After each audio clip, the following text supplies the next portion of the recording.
तो बच्चों आज हम करेंगे सिर्फ सर्वांग समता पर चर्चा करेंगे। तो आज का हमारा टॉपिक है सर्वांग समता। तो तुम्हें ये कुछ चित्र इसमें दिखाई दे रहे बने हुए? ठीक है।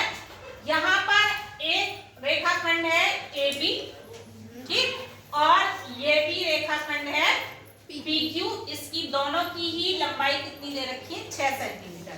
तो हम सर्वांग समता पर बात कर रहे हैं। अगर हम अपने में मान लो दोनों हाथों को ऐसे मिलाऊं हथेलियों को, ठीक है, तो ये क्या कर रहा है? मेरी हथेलियों ने अगर ऐसे देखें या ऐसे करके देखें तो पूरा कवर कर लिया, नहीं कर लिया? फालतू नहीं है। लेकिन अगर मैं किसी एक छोटे बच्चे की रखूं हाथ हथेली तो वो कवर होगी?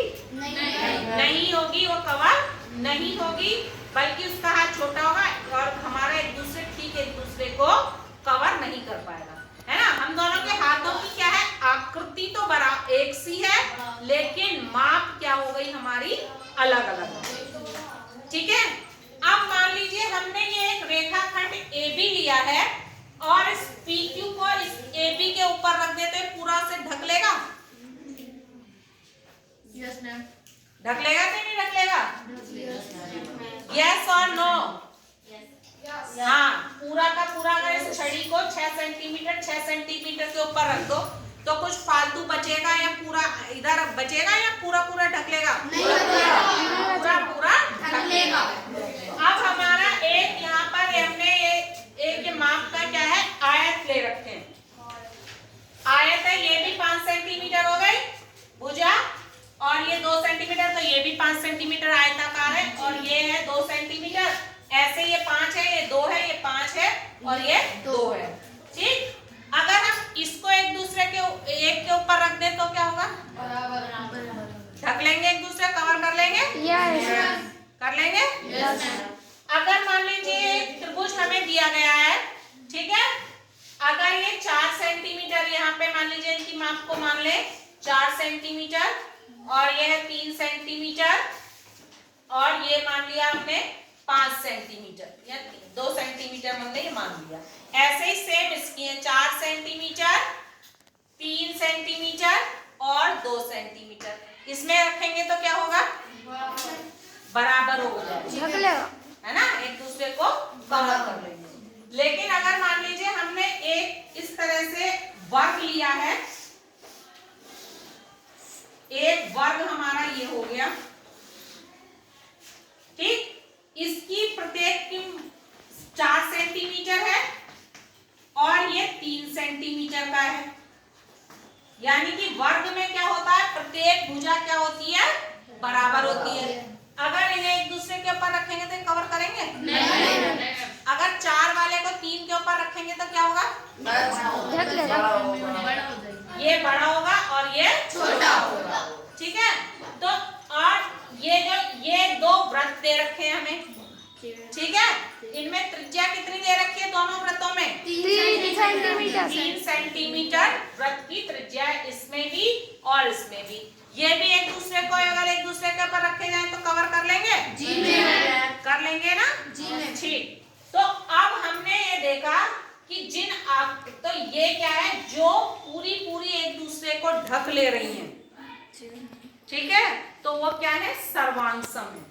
क्या है वो? सर्वांग सम।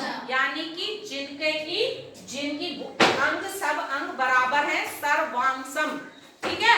एक दूसरे को आप कवर करेंगे तो पता नहीं चलेगा, जैसे हाथ ऐसे कर लूं मैं अपना या ऐसे कर लूं, पूरा कवर है, ठीक है। तो इस तरह से जिन आकृतियों की माप और आकार, क्या माप और आकार बराबर होते हैं, वो क्या होती हैं? सर्वांग सम होती हैं, ठीक है।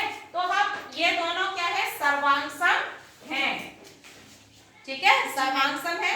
या कोई चीज है, मान लो हमने कोई चीज पेपर लिया और उसको मोड़ दिया, ठीक, बराबर कोने मिलाकर मोड़ दिया, अब एक लाइन सी बन गई। जो 2 बराबर भाग होंगे वो सर्वांग सम होंगे? जी मैम। होंगे, क्योंकि वो अगर हम अलग अलग करेंगे एक दूसरे को पूरा कवर कर लेंगे, ठीक है। उनकी क्या होगी? आकृति और माप बिल्कुल समान होगी। तो जिन आकृतियों की माप और आकार समान होते हैं वो सर्वांग सम होते हैं। अब यहाँ पर देखो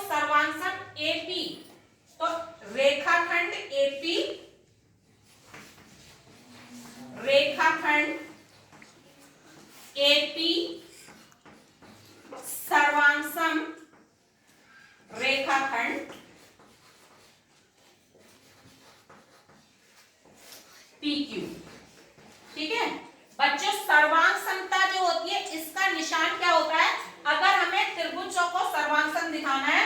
यानी कि देखिए कैसे करेंगे, ये दो लाइन खींची आपने, ठीक है जी मैम। और इस तरह से ये किसका निशान है, सर्वांशम का, ठीक है, क्या का है, सर्वांशम का बोल सकते हैं या सर्वांशम।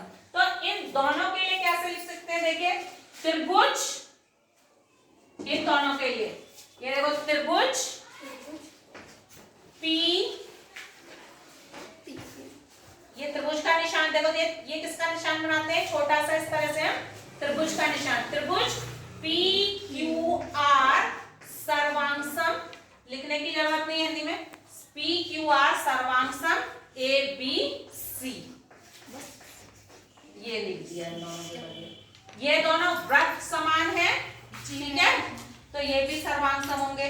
ये हमारे क्या है, आयत है, तो आयत का निशान बना लीजिए ऐसे छोटा सा आयत ABCD, ABCD सर्वांशम आयत